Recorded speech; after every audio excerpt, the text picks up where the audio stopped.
وسیم رضوی صاحب سے میرا ایک سوال ہے، وہ سوال یہ ہے تو پھر یہ ایسا کیوں ہے؟ اگر مسلمان ہی آتنکواد ہے اور اسلام آتنکواد کو بڑھاوا دیتا ہے اور قرآن بھی اس بات کی تائید کرتا ہے تو پھر وہ بسم مسلمان الله الرحمن الرحيم. اعوذ باللہ من الشیطان اللعین الرجیم، بسم اللہ الرحمن الرحیم۔ ناظرین کرام، سلام علیکم ورحمۃ اللہ وبرکاتہ۔ میں آپ کا میزبان سید فیض ظفر رضوی چھبروی حاضر ہوا ہوں آپ کی خدمت میں ایک اہم عنوان کو لے کر کہ جس کا تعلق وسیم رضوی سے ہے۔ کون وسیم رضوی؟ یہ وہ نام ہے کہ جو آج کے ڈیٹ میں محتاج تعارف نہیں ہے۔ کیوں؟ اس لیے کہ اس نے نہ صرف قرآن کے خلاف بیان جاری کیا ہے بلکہ اس نے اس ذات کے خلاف بھی بیان جاری کیا ہے کہ جس ذات پر اس قرآن مجید کا نزول ہوا ہے، یعنی میری مراد حضرت محمد مصطفیٰ صلی اللہ علیہ وسلم ہے۔ تو آئیے چلتے ہیں اس کے بیانات کی طرف کہ اس نے کیا کیا بیانات دیے ہیں۔ تو اس کا سب سے پہلا بیان قرآن مجید کے خلاف ہے۔ وہ کیا ہے؟ وہ یہ ہے کہ وہ کہتا ہے کہ قرآن مجید میں 26 ایسی آیت موجود ہے کہ جسے ڈیلیٹ کرنا چاہیے، یعنی ہندوستانی گورنمنٹ سے وہ اس بات کا تقاضا کرتا ہے کہ قرآن مجید سے ان 26 آیات کو ڈیلیٹ کیا جائے، ان 26 آیات کو حذف کیا جائے۔ جب اس سے دلیل پوچھی گئی تو دلیل کے طور پر یہ بیان دیتا ہے اس لیے کہ ان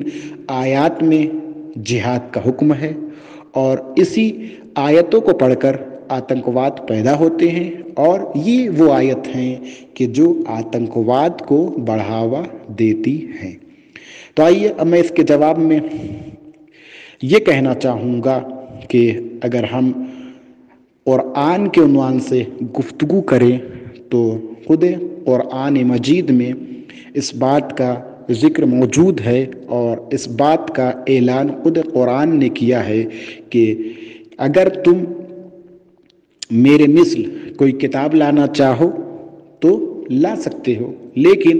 قرآن کا یہ چیلنج ہے کہ کوئی قرآن کے مثل کتاب نہیں لا سکتا۔ پھر قرآن آگے بڑھ کر اپنی آیت میں ذکر قرآن مجید کی آیات اس بات کی طرف بھی ہماری رہنمائی کرتی ہے کہ اگر تم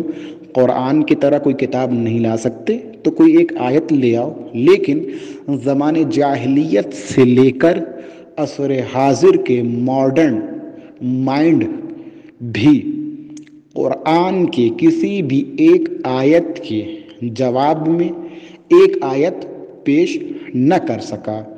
یہ ماڈرن مائنڈ بھی جواب قرآن کا نہ دے سکا، جو خود اس بات کی دلیل ہے کہ جب چونکہ قرآن کا نزول عربی زبان میں ہے اور قرآن عرب میں نازل ہوا، لہٰذا